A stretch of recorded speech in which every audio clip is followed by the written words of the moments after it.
tem o compromisso de fazer a união, a harmonia e a gestão dessa equipe. Então, que Deus te abençoe, meu querido amigo, na tarefa. Não é muito fácil não, hein? Muito bem. O assunto que nos destina a conversar um pouquinho na noite de hoje não significa que eu seja boa nisso, tá? Mas eu me esforço. Acho que é isso que traz a gente à tribuna. Não é ser melhor do que ninguém nunca. Porque nós estamos na mesma escala, espíritos imperfeitos. Nós estamos na mesma escala, necessitando ainda das dores para despertar, necessitando ainda de muito amparo, de muita luz, para enxergar, e mesmo com a luz divina, muitas vezes nós não enxergamos. Às vezes nós solicitamos a luz divina para que Ele vai lá e resolva. Ele não precisa nem ter luz para ver, né? Quem precisa de luz somos nós.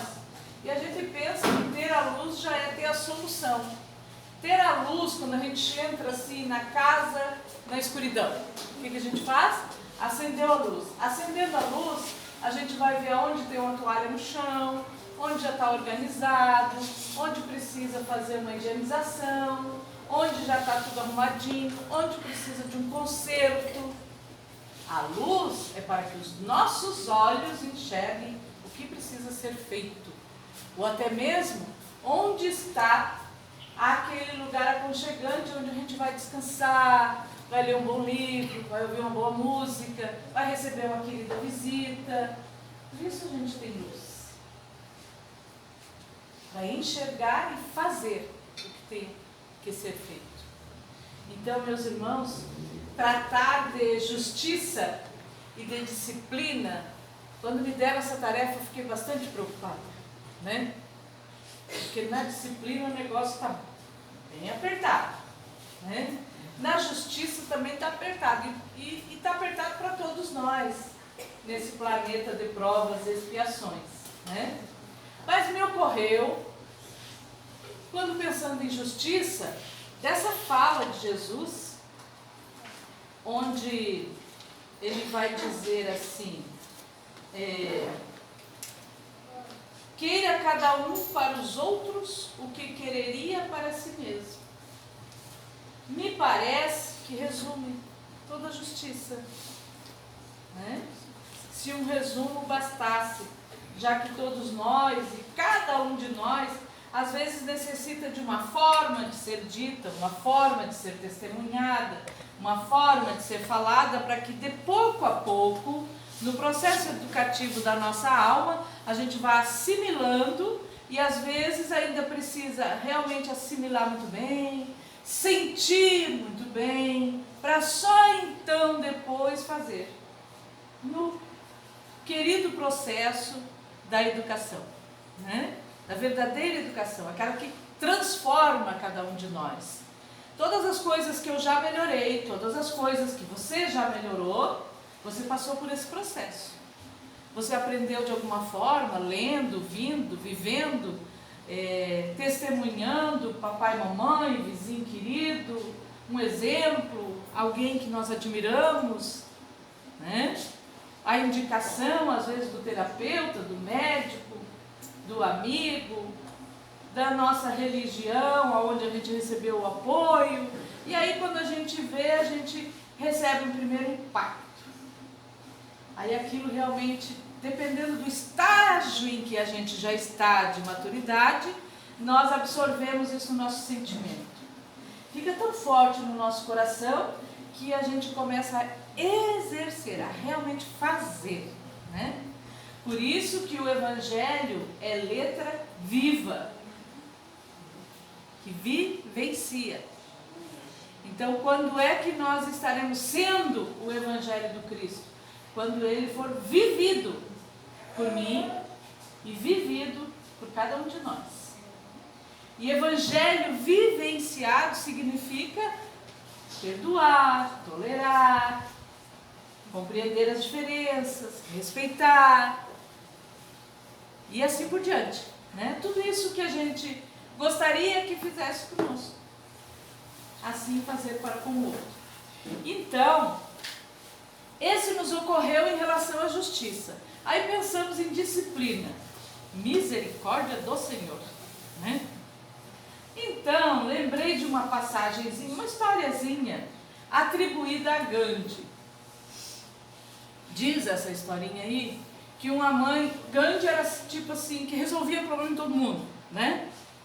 Naquelas terras tão carentes, tão paupérrimas, tão indigentes, quando aparecia um líder daquela autoridade moral gigantesca, tudo o que acontecia era com ele que eu pedi auxílio, né? E uma mãe muito desesperada com o seu filho, com um filho com uma dificuldade, né? Chegou e foi pediu uma conversa com o Gandhi para pedir ajuda em relação a esse filho que estava com problemas. E ela foi recebida por ele, evidentemente. E quando ele recebeu, que ela colocou a situação dela com a criança, ele disse: minha irmã, volte a semana que vem, que eu lhe ajudo. E assim passou uma semana. E ela com um problema ainda, né? Tipo nós assim, a gente já queria vir aqui hoje, receber o passe e sair pronto. Não dói mais nada, não tem mais preocupação, a tristeza vai embora, a angústia vai embora, a solidão vai embora, o remorso vai embora, o arrependimento vai embora. Não, aquilo que eu tenho que viver, o que você tem que viver para que a gente burilhe, né? Essa pedra bruta das nossas ações equivocadas ainda, nós vamos ter um processo de vivência com esse burilamento dentro de nós. Então, às vezes, vai doer uma semana. Que bom te ver. Às vezes vai doer um pouquinho mais, às vezes vai ficar um tempo mais, às vezes daqui a pouco, na hora certa, da maturidade oportuna, a gente se sente aliviado. Passou a semana. A mãe volta a falar com Gandhi. Gandhi a recebe com a sua amorosidade. Ela repete a situação, porque ele recebeu um montão de gente, né? E ela repete, e aí a solução dele, a receitinha, né? Então assim: minha filha, corta o açúcar dele. Eu estou precisando visitar o Gandhi, né? Corta o açúcar. A mãe ficou indignada. Mas como assim? Se era só isso, por que tu já não me disse semana passada? Ao que ele responde: semana passada eu ainda comi açúcar.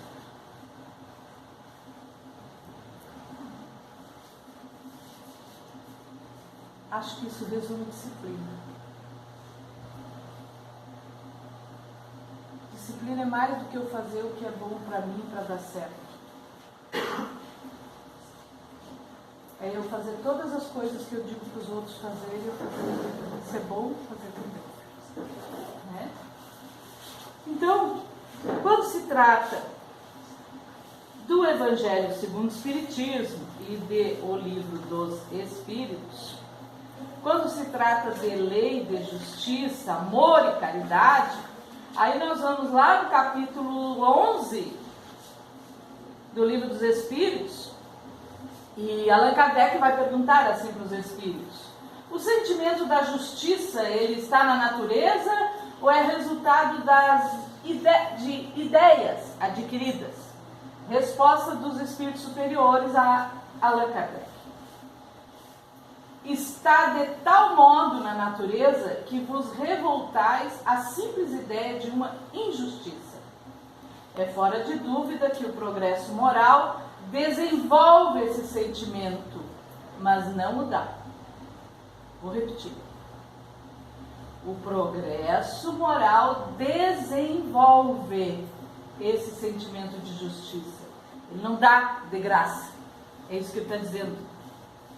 O sentimento de justiça nós temos que viver, testemunhar, exemplificar.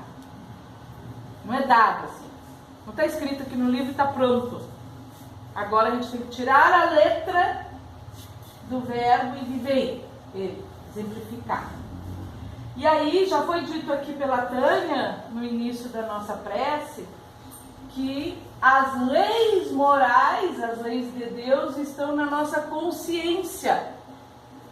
Quando alguma coisa não está legal com a gente, quando alguém não fez uma coisa muito legal com a gente gosta mais desse lado, de ver o que os outros fazem conosco. Mas tem aquilo que a gente faz para os outros, que não é muito legal, né? E que às vezes a gente nem sabe que fez uma coisa que não é legal. Porque o nosso nível de maturidade espiritual, de maturidade moral com a lei divina, não alcança ainda. A gente conhece vários irmãos que ainda estão em ostensiva vivência disso. Um distanciamento tão grande de Deus, das leis morais, que fazem absurdos. E aí eu vou julgar ou tu? Quem somos nós para julgar se há pouco tempo era nós fazendo a mesma coisa? Ou coisa semelhante. Senão não estaríamos num planeta de prova e expiações. Não dava, a gente não ia aguentar morar aqui se a gente fosse de mais luz. Não ia ter conexão. Então, o convite do Evangelho para nós é viver a lei de justiça, amor e caridade. A justiça e a caridade é que faz encontrar o amor. Por isso que a lei maior de Deus se resume na lei de amor. E lei de amor verdadeiro, genuíno, puro, pressupõe: eu tenho justiça, faço aos outros o que gostaria que fizesse comigo, e eu tenho caridade, que tem a ver com disciplina. Porque na caridade nós promovemos o bem.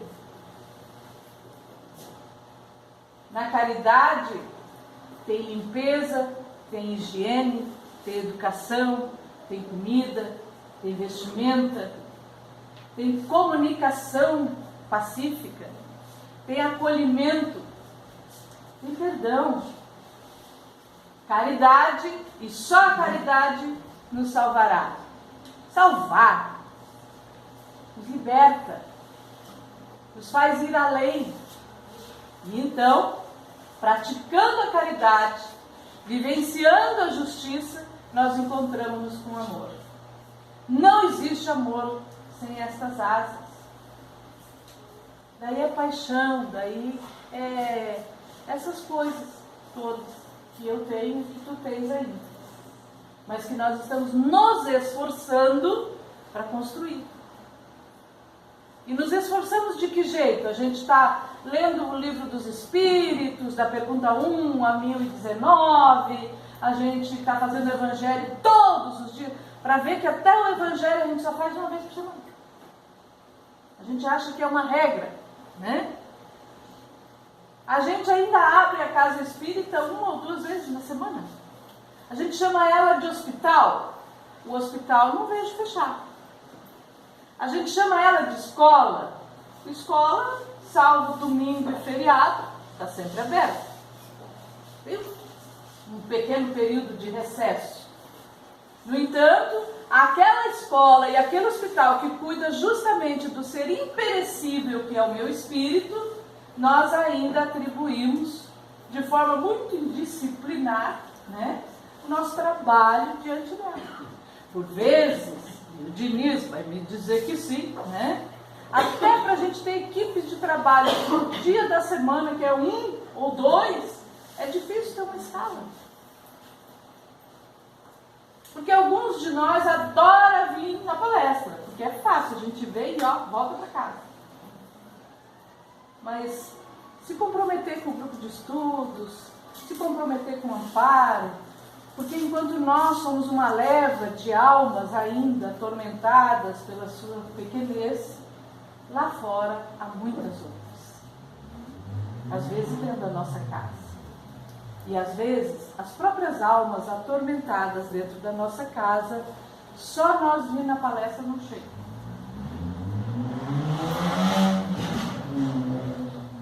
A gente tem que estudar, trabalhar, tem que dar de si, caridade. Dar, né? Porque aqui a gente não tem carteira assinada, a gente não tem contrato, a gente não tem nem formatura do estudo, é danado mais negócio, né? Não dão diploma, não dão certificado, não dão nada, não tem aumento de salário, bônus horas é male para pagar nossas contas, né? Então, meus irmãos, com um grupo tal qual esse que estamos aqui, o convite é sempre para o dever. E aí a gente vem aqui no livro Evangelho segundo o Espiritismo, na parábola do semeador, do capítulo XV 2 pauzinho é 17, né? Isso? Só para ver se você está prestando atenção. Sede perfeito, diz assim. E aí o dever, instrução dos espíritos, e esse espírito que falou isso aqui, deixa eu ver quem é ele, Lázaro, lá em 1863, não é o Lázaro que Jesus ressuscitou, tá? É um espírito superior chamado Lázaro. Bom, e o dever diz assim, o dever é a obrigação moral da criatura para consigo mesma, primeiro, e em seguida para com o outro. Por que será que é primeiro com a gente? Porque ninguém dá o que não tem.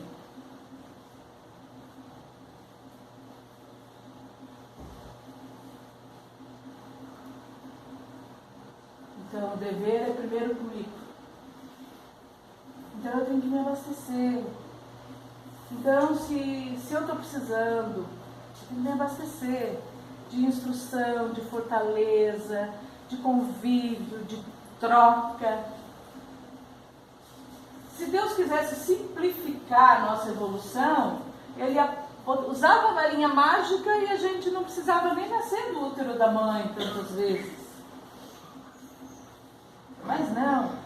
É justo pela sua misericórdia, pelo seu amor e por querer que os seus filhos, nós, sejamos donos das nossas conquistas, proprietários da conquista. Eu não sou proprietária do meu corpo, nem tampouco tu do teu. Em breve a gente vai devolver para a irmã natureza. Mas eu sou dona das conquistas intelectuais e morais. Haja vista que quando recebemos o nosso neto, o nosso filho, esses gurizinhos bacana, né? Às vezes eles têm uns talentos que a gente não sabe de onde é que veio, porque não foi a Domus que ensinou. Não foi a Novo Horizonte, que é muito novinha, não deu tempo ainda. Dons conquistados. Atributos que a alma já traz na sua bagagem. Porque o que eu conquisto agora, o que eu conquistei antes e o que eu conquistarei no futuro, jamais se perderão. São as conquistas da alma imortal. E eu tenho, e você já tem também. Notícia boa. Pese que estamos no mundo dos inferiores ainda, vocês não fazem ideia do quanto a Aquilete é amorosa com seus amigos. Poucos têm o amor e a dedicação que ela tem verdadeira com os amigos que ela escolhe para ser amigos. E a gente pode se distanciar uma vida inteira, a gente nunca vai esquecer. São atributos da alma. São atributos, conquistas. Eu choro e tu ainda, pelas misérias que a gente ainda não consegue se libertar. Mas já podemos ser muito agradecidos a Deus por me permitir a ti tantas conquistas que já fizestes, como pai, como avô, como mãe, hoje como homem, como mulher, como tia, como madrinha, como prestador de serviço, como vivente de uma comunidade. Olha, eu, assim, da Aquilete, nós somos de 300 anos de Capão da Canoa já. E é tão bom quando a gente vê a nossa velharada toda, porque aqui a gente foi criança, a gente foi jovem, e a gente está ficando velhinho agora. Gente, vou fazer 60 anos este ano, vocês não acreditam, né? Nem eu ainda. né? Mas a gente vai chegando, né? E é nessa beleza que a vida tem, que o convite do Evangelho é para que a gente conquiste essas virtudes. Disciplina é virtude. Então é uma conquista. E disciplina não é ser todos os dias, esse eu nem conquistei ainda, o horário da academia, né? Nunca faltar, disciplina de não comer açúcar, eu também não tenho ainda. Mas se a gente tivesse já a disciplina de não ser tão queixoso, de não ser tão ingrato. A gente reclama às vezes que a árvore do vizinho deu uma atravessada no nosso muro. E nem é goiabeira, porque pelo menos a gente comia goiaba. É aquelas folhas que caem tudo no pátio da gente. Pá. Vocês também têm, né? Mas pode se ocupar a sombra, né? Isso que a gente não percebe. Também tem a sombra, mas lá em casa não tem primeiro, né? Então é assim. É a gente ter a generosidade da nossa alma de olhar para ela e dizer como é bom que eu tenho um desafio. Alguns de nós têm o desafio de um câncer de um filho. Alguns de nós têm o desencarne de um filho. Alguns de nós têm a despedida de um pai, de uma mãe. Às vezes de um amigão jovem. E é a dor que mais nos dói.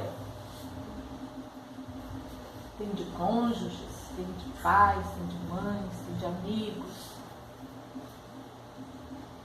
E olha que essa é uma despedida que a gente está entregando de volta para Deus. Pese que seja doído, mas também essa é para ser de gratidão, porque a gente vai se encontrar de novo. E aí a gente pode dizer aqui assim, mas ninguém voltou para dizer isso. Bom, aqui na Casa Espírita é difícil a gente não aceitar esse negócio, né?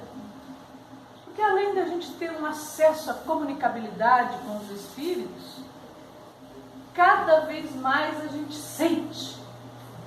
Não precisava nem ser médium ostensivo, que é aquele médium que vê os que já morreram. Pouca gente vê os que já morreram, graças a Deus. Porque a gente não vê São Francisco, gente. A gente vê os que estão sofrendo. Alguns de nós de ver se assusta até. Às vezes não é pelo que está vendo, é porque ele acha que pode ser também depois. E é ruim.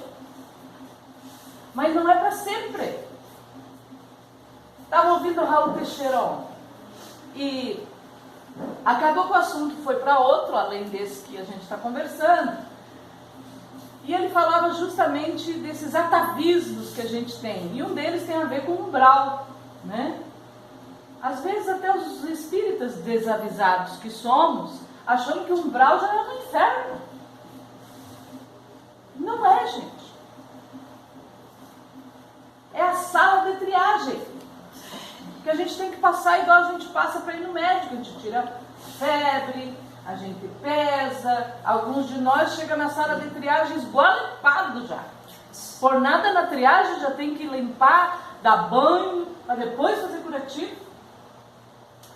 Assim é a nossa alma.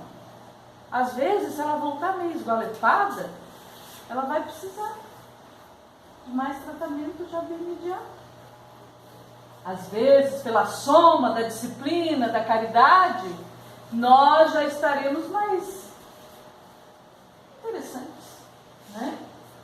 Mas em nenhum deles a gente... Lá na roça, eu sou da roça, né? A Cléia sabe.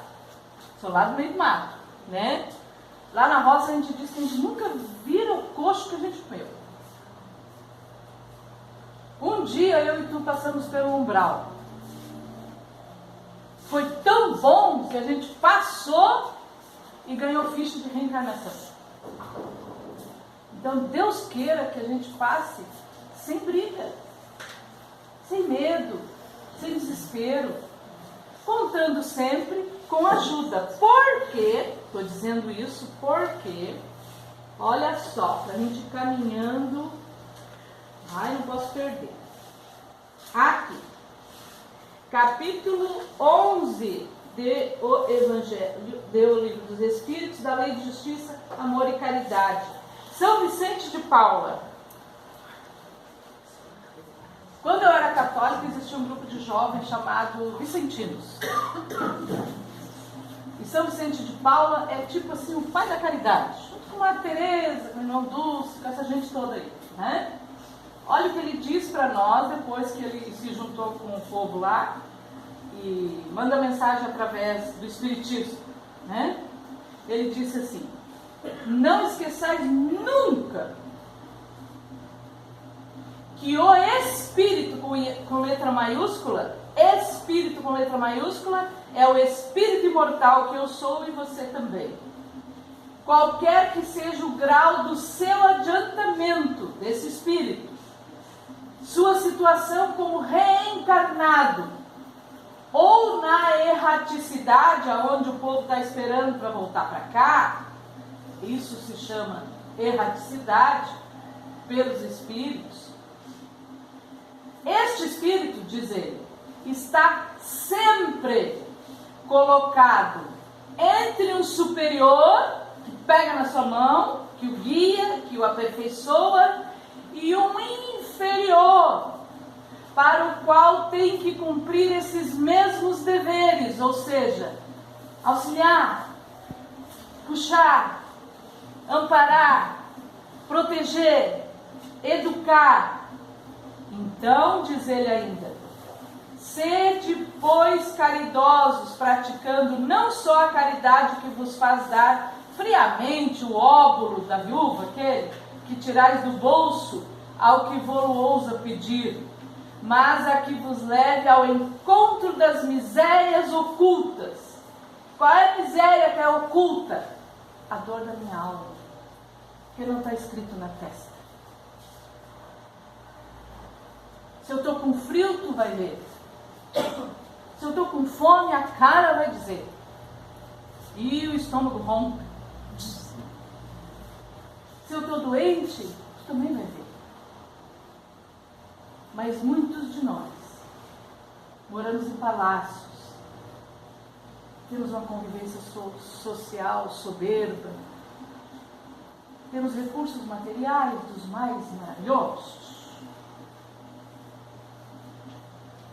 mas às vezes temos pobreza também, até indigência. E todo mundo vê a nossa indigência material, mas às vezes esquece de ver a nossa moral. Certa feita, para encerrar, lá na Kardec a gente fez umas caravanas de levar umas coisas assim na periferia, que foi um período muito difícil na nossa região. Faz tempo isso, faz tempo. E eu nunca esqueci uma visita que a gente fez. Porque aquela visita que a gente fez não precisava de comida, era pobre, morando na vila. Lá era bem periferia, era onde é as invasões, né? A casa na limpeza, e a gente sentou, e a única coisa que ela disse assim: eu adorei a visita de vocês, nunca ninguém visita a gente.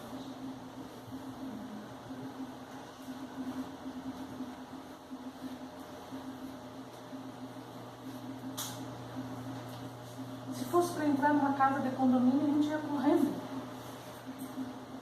Às vezes, pelo menos, né? É esse distanciamento que a gente dá entre de verdade enxergar a dor oculta. A dor oculta não precisa ser um luto. Não precisa ser um câncer. Não precisa ser uma lepra. Não precisa ser um abandono. Porque dor oculta eu tenho e tu também tem. Não há um de nós que não tem. Se nós temos a bênção de ter sempre um ombro amigo, tem gente que não tem. encerrar. Justiça e disciplina. É a oportunidade da gente ver se a gente está enquadrado. Enquadrado em Gandhi e enquadrado em Jesus. Quando diz que a gente faça por outro o que a gente quer que faça com a gente. Não é abraçar o mundo inteiro, porque a gente não tem competência para isso. Mas é fazer o que a gente pode no quadrado que a gente se encontra. Às vezes a gente não quer nem ficar no quadrado. Às vezes a gente não quer os filhos, não quer o marido, não quer a esposa, não quer os avós, não quer os pais, não quer os compromissos, não quer os pepinos. E foi ali que Deus nos plantou. Então é olhar para esse quadrado que a gente está implantado aí e ver tudo que a gente dá conta de fazer. Não nos preocupemos. Deus sabe que a gente não vai fazer isso. Mas por algum motivo, Ele conta com a gente para fazer uma parte. Que a gente faça a parte que nos compete. Muito obrigada. É sempre uma alegria sentir a acolhida, a energia e as reflexões que estão em cada coração. Muito obrigada. Que Deus abençoe essa casa querida. Deus abençoe o nosso espiritismo, que tem feito tão bem para mim e para cada um de nós.